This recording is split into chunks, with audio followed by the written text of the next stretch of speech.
하나님께서 우리에게 주시는 말씀은 마가복음 7장 31절부터 37절까지의 말씀입니다. 마가복음 7장 31절부터 37절까지의 말씀입니다. 하나님의 말씀을 한 목소리로 봉독하시겠습니다.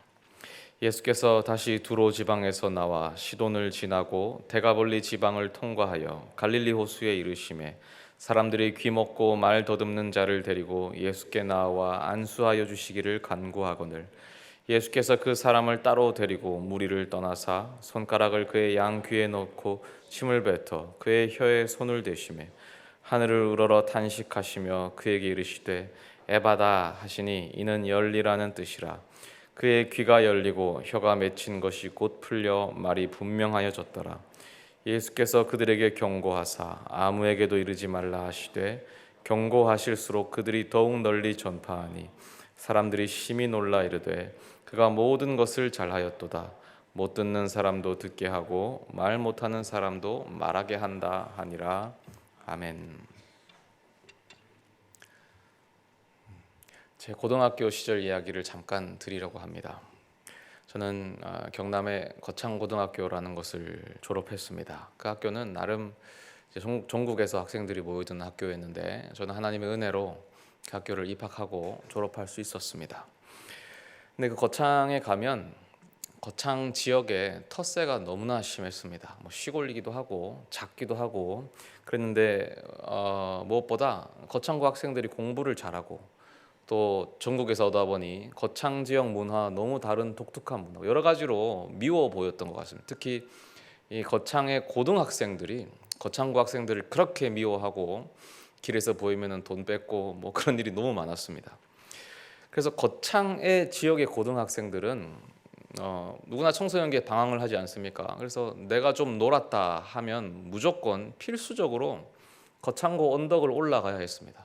거창고 언덕에 올라가서 거창고 건물을 향해서 돌을 던지고 시비를 걸고 유리창 몇 개 좀 깨야지 내가 좀 놀았다라는 것이 증명이 됩니다. 그래서 거창 지역의 교회 인근 교회에 지역 교회 이 청소년 수련회를 가면 항상 나오는 간증이 내가 옛날에는 예수님 떠나서 방황해서 거창고 언덕에서 놀았는데 이제는 내가 회개합니다. 이런 간증이 무조건 나왔습니다. 이 거창고 학생들이 이제 사실 다 범생이다 보니까 싸움도 못하고 겁도 많은데 한 사람 이제 의지하는 사람이 있었는데 기숙사 사감 선생님이었습니다. 사감 선생님이 당시에 덩치가 마동석 같은 분이셨거든요. 그래서 보통 이제 시험 기간에 돌이 많이 날아왔습니다. 시험 기간에 우리는 밤새 공부하고 걔들은 밤새 술 먹고 와가지고 돌을 던지면 이제 우르르 뛰어나가서 이제 막 이제 쇼를 하는데 그때 항상 최전선에는 사감 선생님이 계셨습니다. 그렇게 든든했고 거창의 청소년들도 그걸 알았습니다. 그래서 언제나 사감 선생님이 없는 곳으로 그 선생님의 통치 영역이 미치지 않는 곳으로 돌아서 우리에게 시비를 걸곤 했죠. 저도 한 번은 이제 장난친다고 거창 기숙사 저희 방 기숙사에다 돌을 던진 적이 있는데 그만 유리가 깨졌습니다. 그래서 그때 제일 무서웠던 게 사감 선생님이었습니다. 그래서 저 역시 사감 선생님의 통치 영역 밖으로 빙 돌아서 마치 아무것도 모르는 것 마냥 등장했던 적이 있습니다.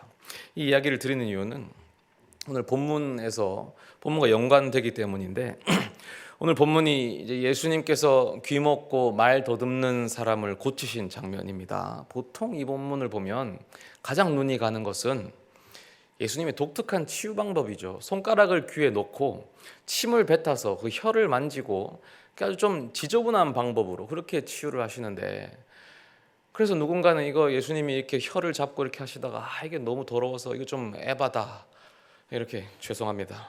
근데 저는 다른 것이 눈에 들어왔는데 예수님의 이동 경로입니다.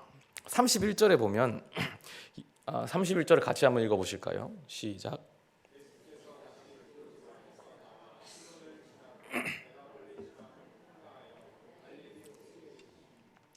네, 예수님의 이동 경로가 나오는데 우리가 지도에 좀 눈이 어둡기 때문에 제가 지도를 가져와 봤습니다.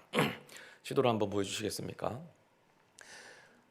이게 팔레스타인 그 이스라엘 지도인데 두로와 시돈이 어디 있는지 보십시오. 두로에서 시돈을 돌아서 데가볼리 지역까지 삥 둘러서 오셨습니다. 여기는 갈릴리가 아니고 갈릴리가 어디냐면 저 빨간색으로 된 곳 있죠. 저기가 헤롯 안티파스, 헤롯의 통치 영역인데 예수님은 한참 넘어서 두로, 시돈, 데가볼리 이렇게 돌아서 오셨습니다. 문제는 보면 그것이 이 헤롯의 통치 영역과 겹치지 않는다는 건데 예수님과 헤롯의 관계가 마가복음에 자세히 나오지는 않습니다. 그러나 마가복음 6장에서 예수님께서 제자들을 전도 여행 보내신 다음에 예수님의 명성이 올라갔을 때 헤롯의 반응이 한번 나오는데 그때 헤롯이 이 자는 내가 죽인 세례 요한이 살아난 것 아닌가 하면서 두려워하는 장면이 나옵니다. 그래서 그 이후에 예수님의 행보를 보면 예수님께서는 마치 헤롯 안디바의 통치 영역을 피해 다니시는 듯합니다. 바깥을 돌아다니시는가 하면 갈릴리 코스를 배를 타고 왔다 갔다 치고 빠지는 듯한 모습을 계속 보여주십니다. 그래서 신학자들은 그때 헤롯이 예수를 추방했기 때문에 예수님은 그 통치 영역을 피해 다니셔야만 했다라고 이야기를 합니다. 예수님의 사역 원칙은 분명했습니다. 유대인에게 먼저 복음을 전하고 그 다음에 이방인이 구원받는 것입니다. 그래서 오늘 본문 바로 앞에는 수로보니게 여인에 관련 이야기가 나오는데 예수님이 처음에 단호하게 거절하시지 않습니까? 충격적으로 거절하시죠. 자녀의 떡을 개들에게 던지는 것이 마땅치 않다. 이것이 예수님의 분명한 사역 원칙이었습니다. 이방인에게도 당연히 구원이 가야 하지만 그 순서가 확실히 있었습니다. 그런데 헤롯이 이것을 방해한 것입니다. 헤롯은 자신의 권력을 지키고자 하는 욕심으로 예수님을 추방했고 그에 따라 예수님은 갈릴리 지역을 벗어날 수밖에 없었고 그래서 하나님 나라의 사역 원칙이 방해를 받았고 그래서 하나님 나라의 계획이 실패하게 되었습니다. 오늘 본문은 그런 의미에서 악의 세력이 어떻게 하나님의 사역을 방해하는가에 대한 것을 볼 수 있는 본문입니다. 이런 일들은 우리 삶에서도 비일비재하게 일어납니다. 우리 삶의 이야기를 하기 전에 조금 더 이해할 수 있게 제가 토마스 선교사 이야기를 좀 하려고 합니다. 제너럴 쇼머노를 타고 온 우리나라 장로교 최초의 선교사 토마스 선교사를 잘 아실 겁니다.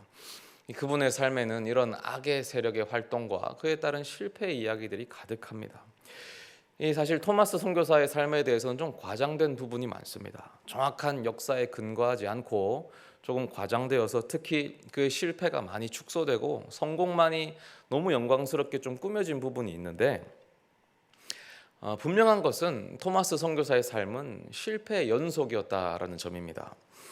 이 선교사는 영국에서 목사의 아들로 태어났습니다. 그리고 24살에 목사 안수를 받습니다. 목사 안수를 받자마자 중국으로 영국 선교회의 런던 선교회 소속으로 중국 선교사가 되어서 중국으로 옵니다.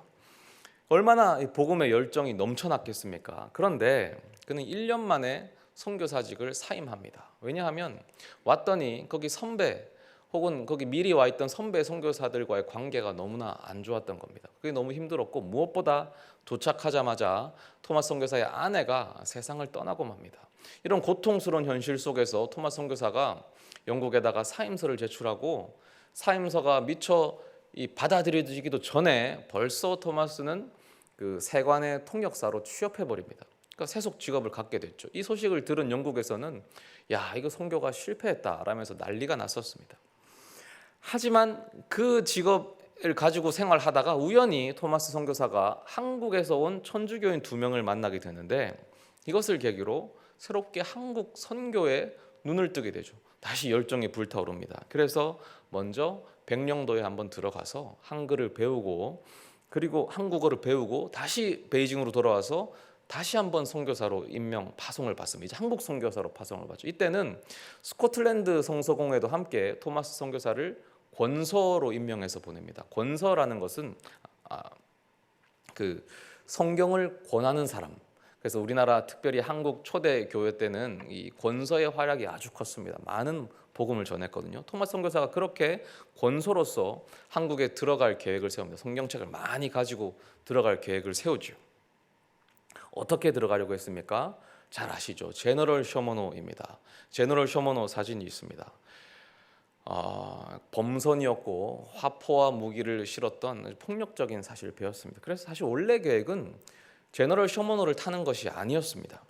원래는 프랑스인 신부들이 토마스 선교사 입국을 돕고자 했습니다. 프랑스인들은 나름의 노하우가 있었는데 한국인들의 돛담배를 타고 황해를 건너서 몰래 아무도 모르게 입국해서 이렇게 들어가는 것이 프랑스인들의 노하우였습니다. 그런데 토마스 선교사는 그 방법을 준비하다가 갑자기 제너럴 쇼머너를 타고 가겠다라고 계획을 바꿉니다. 모르겠습니다. 당시 친구들이 다 말렸습니다. 왜 그런지 미국 범선이 거대해서 멋있어 보였을 수도 있고 아니면 기다리지 못해서 안달이 났을 수도 있습니다. 당시 친구들이 다 말렸는데 그 이유는 사실 당연합니다. 제너럴 쇼머너는 폭력으로 한국을 침략해 들어오는 그런 배였기 때문입니다. 복음이 폭력과 함께 들어와서는 안 되죠. 그러면 복음에 폭력의 이미지가 씌워지지 않습니까? 하지만 토마스 선교사는 당시 27살의 젊은이에 불과했고 그래서 친구들의 충고를 다 무시하고 그 배를 타고 가버립니다. 그리고 그 결과는 우리가 잘 알죠. 이 배는 조선군과 전쟁을 벌이고 침몰해서 다 죽습니다. 실제로 토마스 선교사의 이 선교의 방법이 선교가 초창기에 그 어디에서도 언급되지 않습니다. 긍정적으로 기술되지도 않습니다. 순교라는 말 자체도 없습니다. 심지어 토마스 선교사에게 성경을 보급하고 보냈던 스코틀랜드 성서공회는 토마스의 죽음을 모른 척합니다. 침묵합니다. 부끄러웠던 거예요. 이 선교 방법이 옳지 않거든요. 실제로 여러 선교사들이 이 이후로 이 토마스식의 선교를 지향하기 위해서 무단한 애를 씁니다. 이렇게 하면 안 된다라고 교훈으로 삼는 거죠. 그리고 뭐라고 평가하냐면 제너럴 쇼머너가 없었다면 복음이 더 빨리 전파됐을 것이다 라고까지 이야기합니다. 실제로 당시 흥선대원군이 집권자였는데 이 제너럴 쇼머너가 왔을 때 이것은 프랑스인과 기독교인들의 침략이다 라고 규정을 합니다. 그러니까 이것이 완전한 미스였고 선교사에게 실패였던 것이죠. 그는 뜨거운 복음의 열정을 갖고 있었고 헌신된 사람이었습니다. 그러나 그의 선교를 방해하는 많은 세력들이 있었죠. 돌아보면 뭐가 있었습니까? 첫째로 사랑하는 아내가 죽었습니다.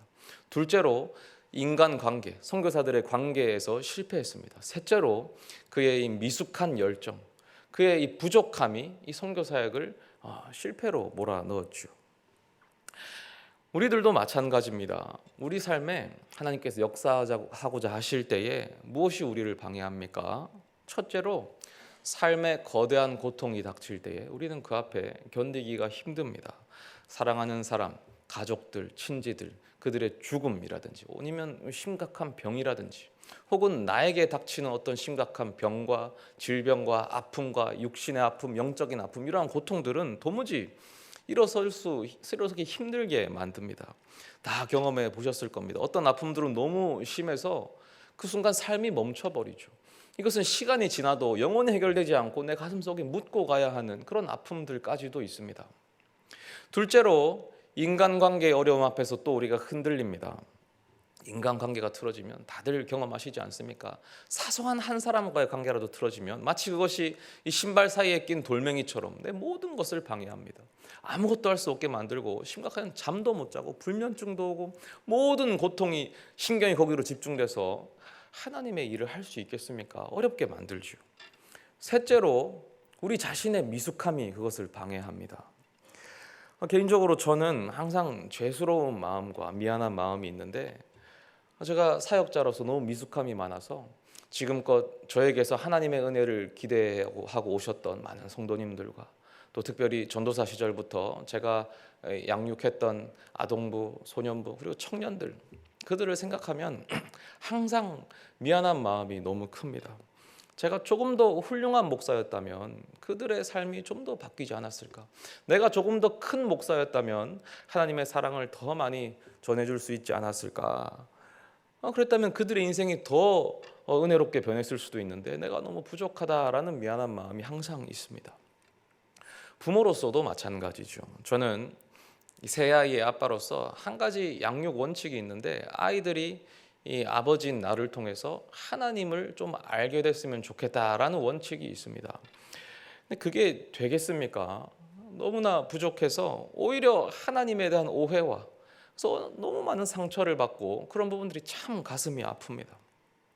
우리가 다 이런 경험들이 있으시죠. 하나님 나라는 더욱더 흥왕해야 합니다.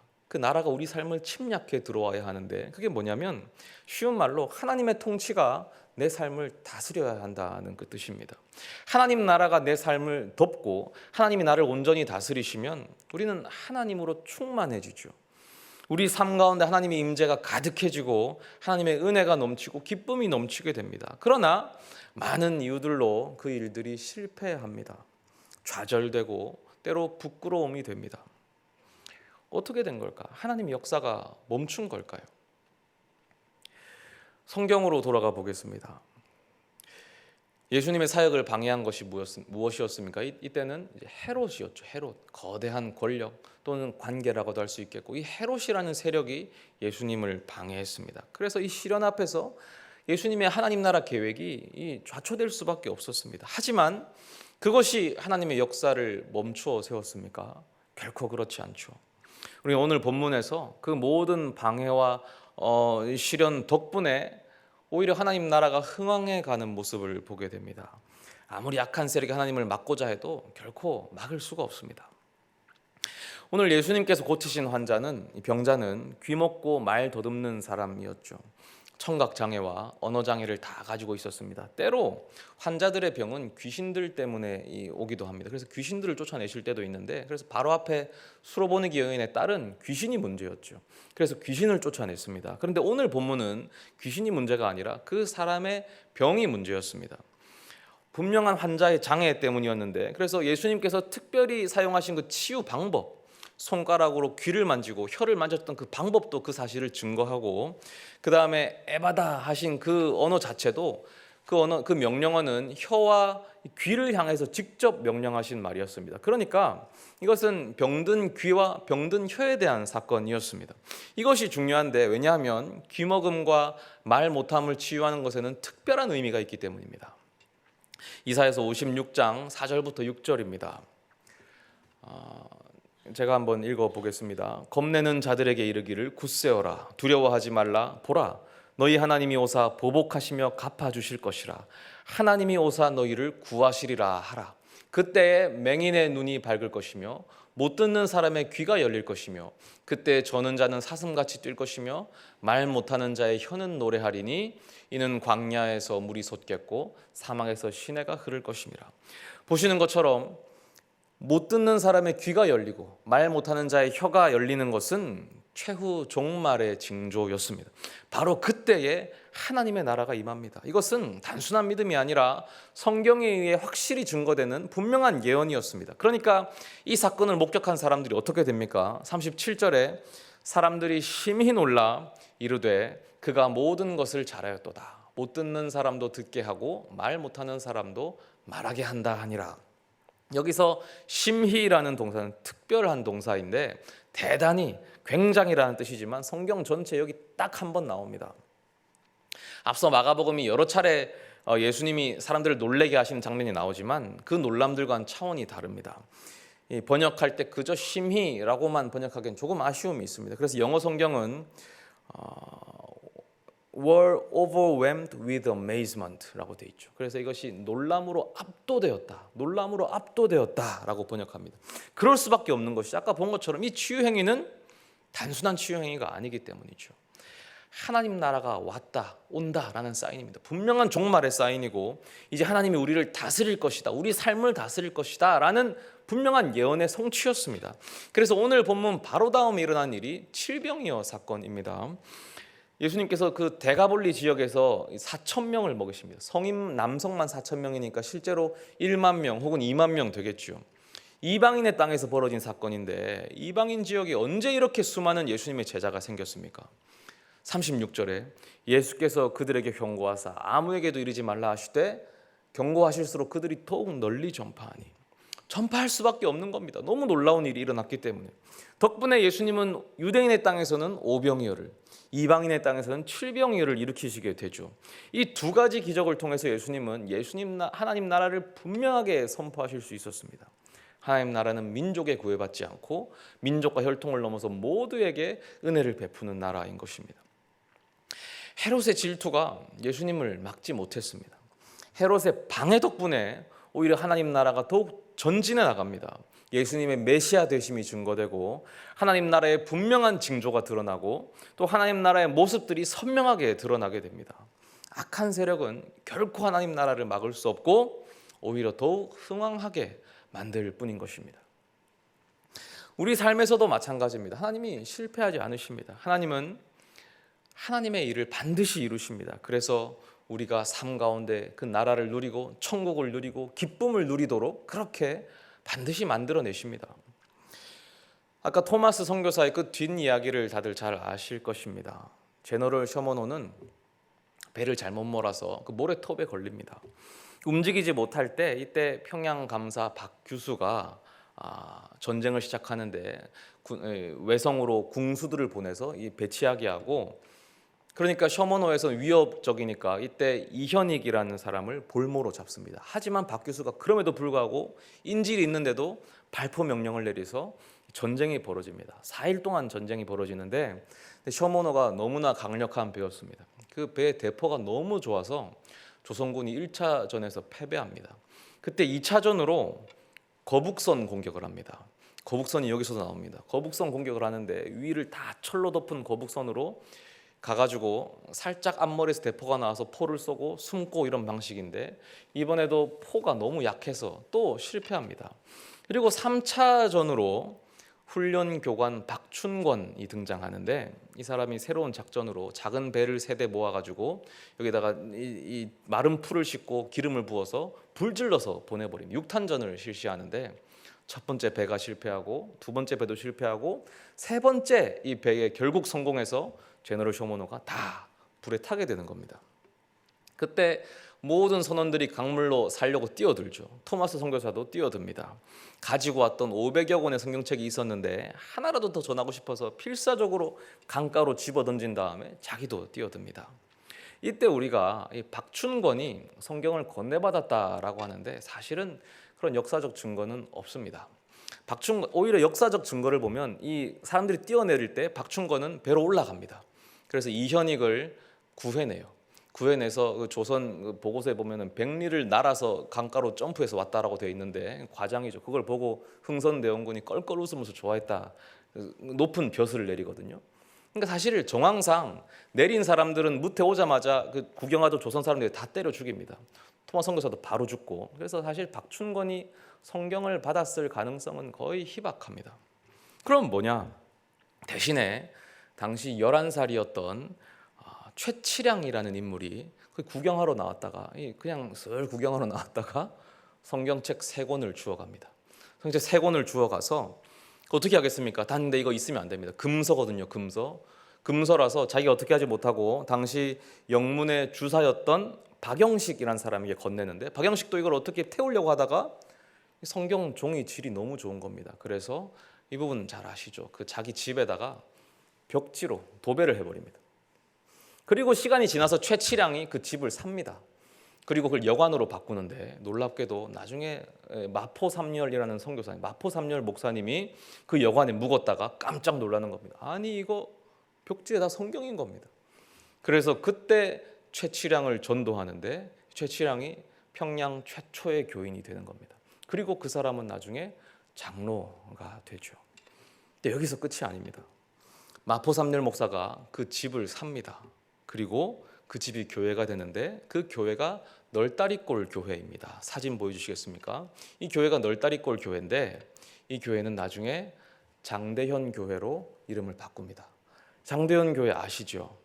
평양 대부흥이 일어났던 바로 그 교회입니다. 하나님의 역사가 놀랍지 않습니까?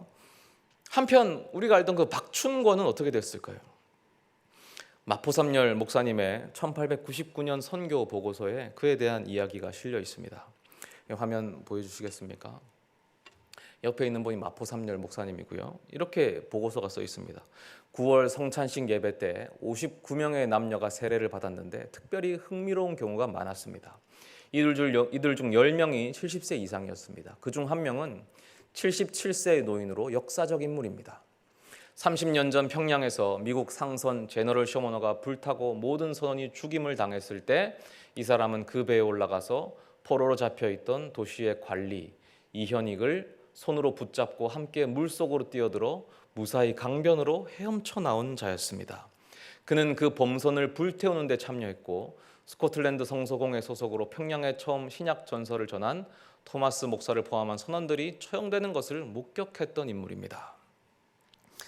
토마스 선교사의 죽음으로부터 30년도 더 지난 1899년에 77세의 노인이 된 박춘건이 예수를 믿고 세례를 받습니다. 하나님의 일이 결코 실패하지 않는 것입니다. 하나님의 일을 막아서는 많은 세력들이 있죠. 그러나 하나님 나라는 오히려 더 크게 흥왕하게 됩니다. 우리들에게도 마찬가지입니다. 하나님은 우리 삶을 향해 덮쳐 들어오십니다. 침략해 들어오십니다. 이 하나님 나라를 막아서고자 많은 방해가 있습니다. 그러나 하나님 나라는 도무지 막을 수가 없는 것입니다.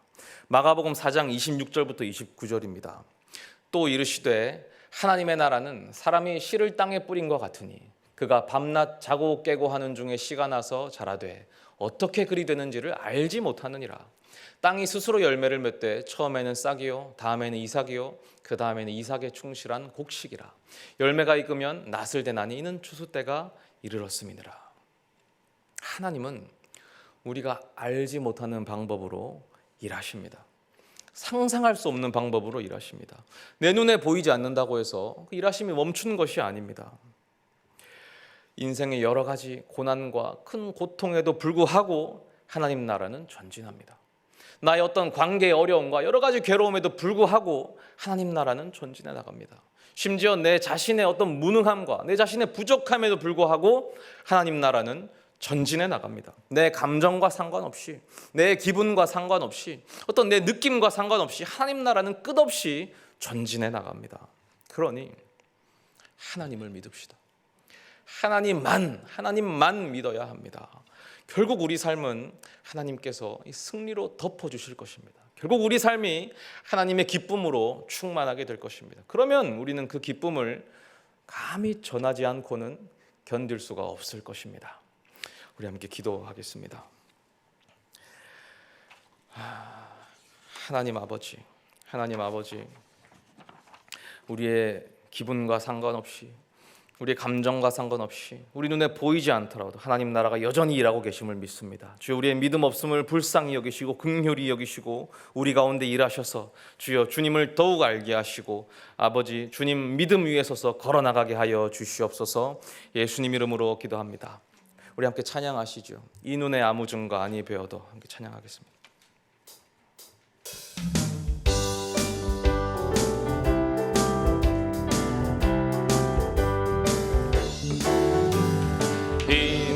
아무 증거 아니 배어도 믿음만을 가지고 선을 걸으며 이 귀에 아무 소리 아니 들려도 하나님의 약속 위에 서리라. 걸어가세 믿음 위에 서서 나가세 의심 버리고 걸어가세 믿음 위에 서서 눈과 귀에 아무 증거 없어도 이 눈이 보기에는 어떠하든지 이미 얻은 증거대로 늘 믿으며 이 맘에 의심 없이 살아갈 때에 우리 소원 주 안에서 이루리. 걸어가세 믿음 위에 서서 나가세 의심 버리고 걸어가세 믿음 위에 서서 눈과 뒤에 아무 증거 없어도 주님의 거룩함을 두고 맹세한 주 하나님 아버지는 참 미쁘다. 그 귀한 모든 약속 믿는 자에게 능치 못할 무슨 일이 있을까. 걸어가세 믿음 위에 서서 나가세 의심 버리고 걸어가세 믿음 위에 서서 눈과 귀에 아무 증거 이 눈에 아무 증거 아니 펴고 이 눈에 아무 증거 아니 베어도 믿음만을 가지고 선을 걸으며 이 귀에 아무 소리 아니 들려도 하나님의 약속 위에서 3절 주님의 거룩함을 두고 맹세한 주 하나님 아버지 아버지는 참 이쁘다. 그 귀한 모든 약속 믿는 자에게 능치 못할 무슨 일이 있을까.